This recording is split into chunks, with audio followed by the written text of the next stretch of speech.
effect of this is that it will blow apart the whole rotten structure that I've been talking about. This is not government of the people, by the people, for the people. Starmer represents government of the blob, by the blob, for the blob.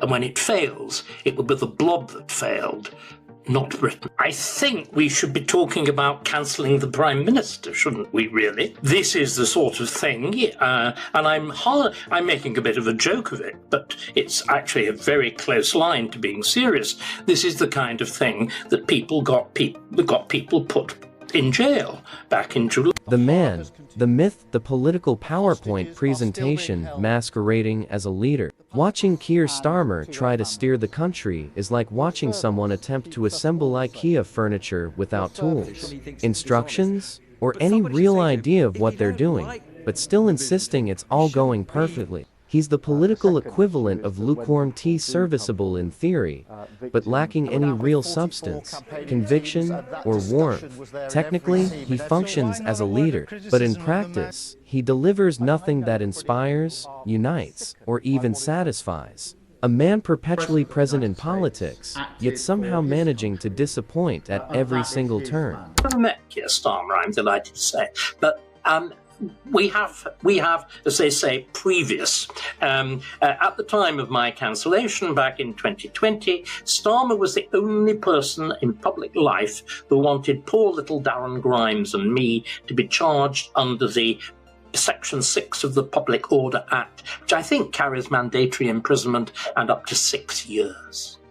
But is the measure of the man, the measure of his nastiness, the measure of his desire for vengeance, the measure of his... Enter David Starkey, the historian with the precision of a surgeon and the intensity of a hawk that spotted its target. Starkey didn't merely criticize Keir Starmer, he dismantled him with scholarly precision, as if unearthing a decaying relic in the archives of British politics.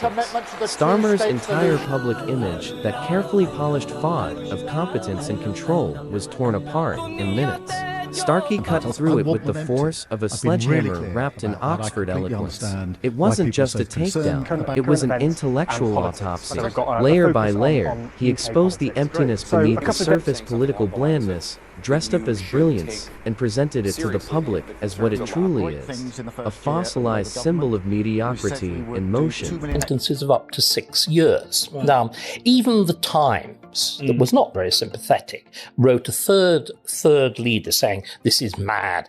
One public figure supported that charge. Sir Keir Starmer, of course, ex-DPP. And this is where they are a real, genuine and... And let's address that delusion head on. Keir Starmer carries himself as though he's a savior, a calm, centrist figure destined to rescue Britain from political chaos. But in truth, he represents little more than a carefully managed void. His leadership offers the illusion of stability without the substance to sustain it. Like painting over cracks in a collapsing wall. There's no clear vision, no conviction, no defining principle, just an endless fixation on seeming reasonable, while delivering nothing of genuine value. It's politics by performance, steady in tone, empty in direction. And if charisma were a form of currency, Starmer wouldn't just be in debt, he'd be bankrupt. Deep in the red, still insisting the balance looks fine. Dear Starmer,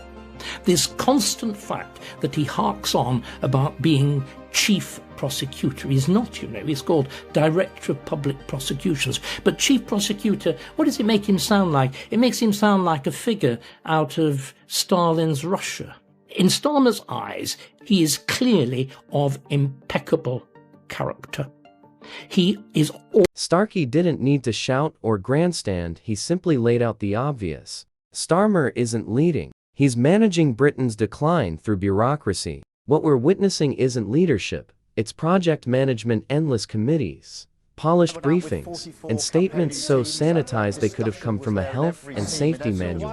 His delivery carries all the energy of a man reading a risk assessment aloud, methodical, careful, and utterly devoid of passion. Under Starmer, politics has been stripped of conviction and reduced to paperwork, a never-ending HR email that the nation quietly deletes without ever reading. It is a genuine emergency, There is a constitutional emergency. There is a political emergency.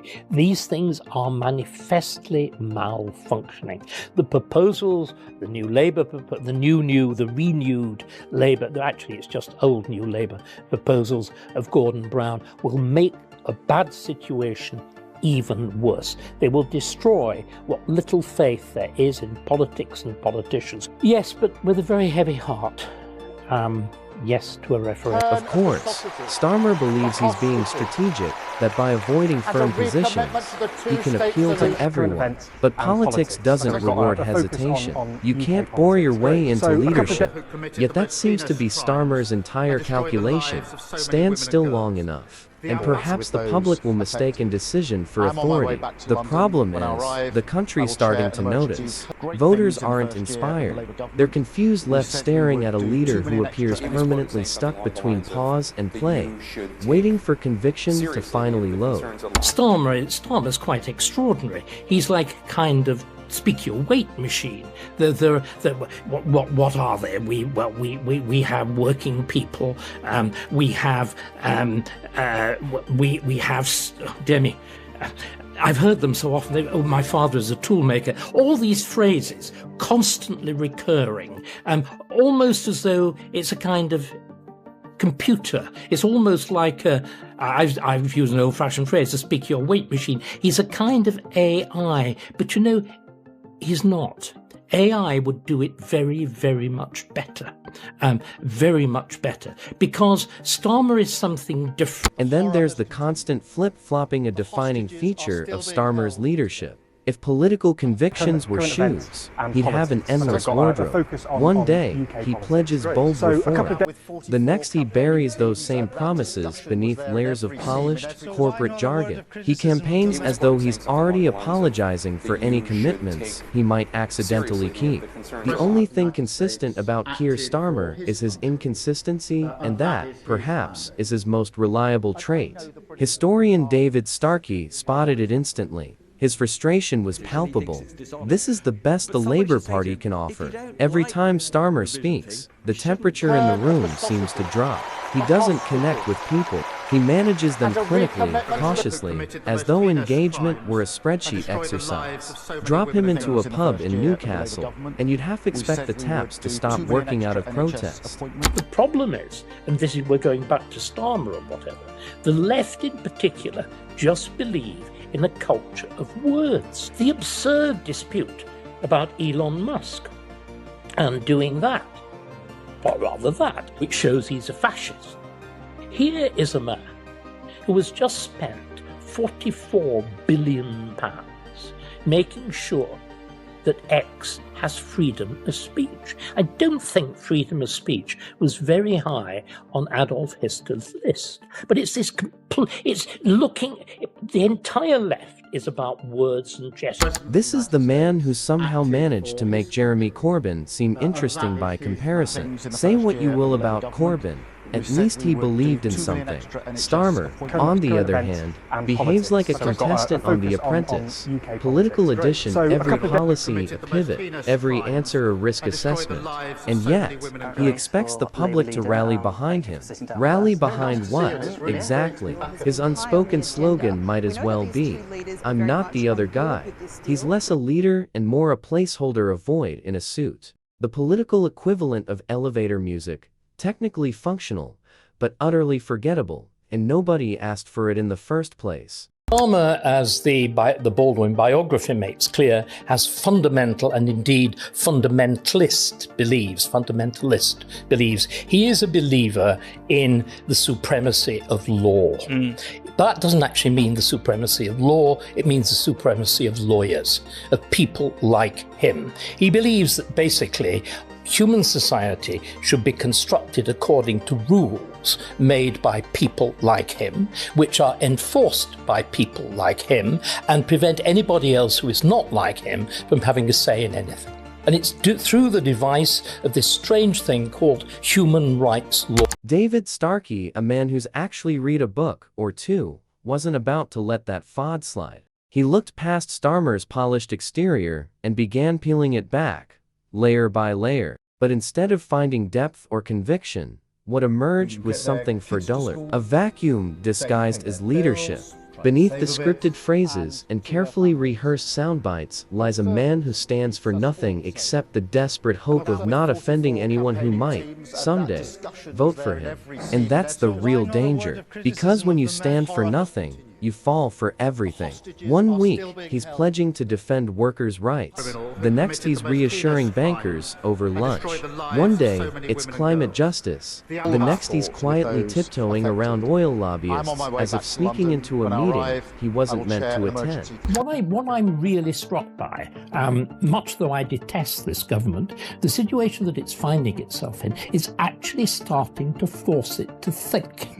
It's doing it very reluctantly. The whole bias of the Labour Party is it is the welfare party. It pretends to be the party of work, yes, but in fact it's the party of state. Meanwhile, Starkey came armed with the facts and the history to back them. He pointed out that Starmer's greatest political accomplishment isn't rebuilding Labour, but making the public forget it ever stood for principle in the first place.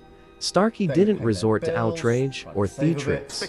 He dismantled Starmer methodically, with the precision of a historian holding a mirror to mediocrity.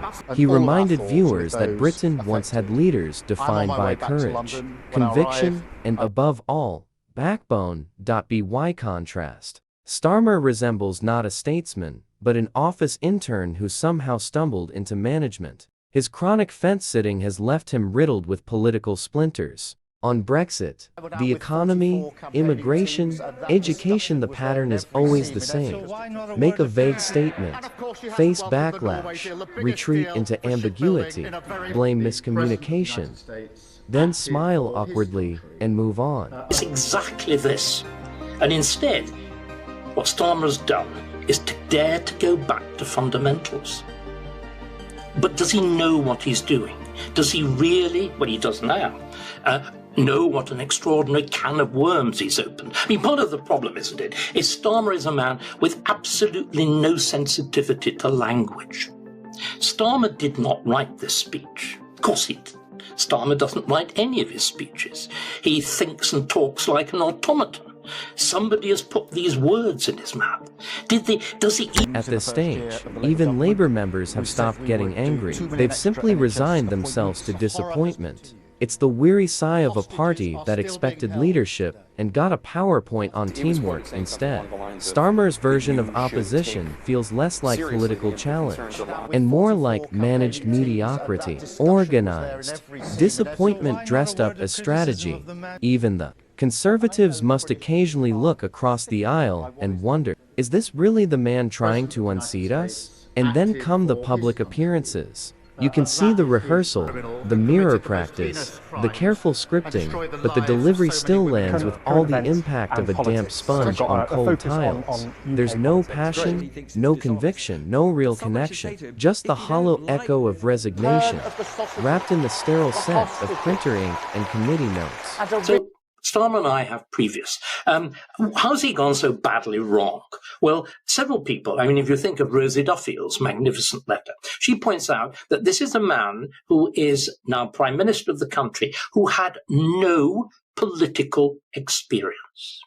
He is also not simply a lawyer. Everybody said to me, how on earth can this man be a QC? How can he be so, well, A, dumb, and B, how can he be so bad at public speaking? You know, from nasal whine. Well, I suppose he can't help that he comes from Reigate, but that's or indeed, my father was a toolmaker too, but I did something about it, I suppose. But what has gone wrong with Starmer is that A, he's not very clever.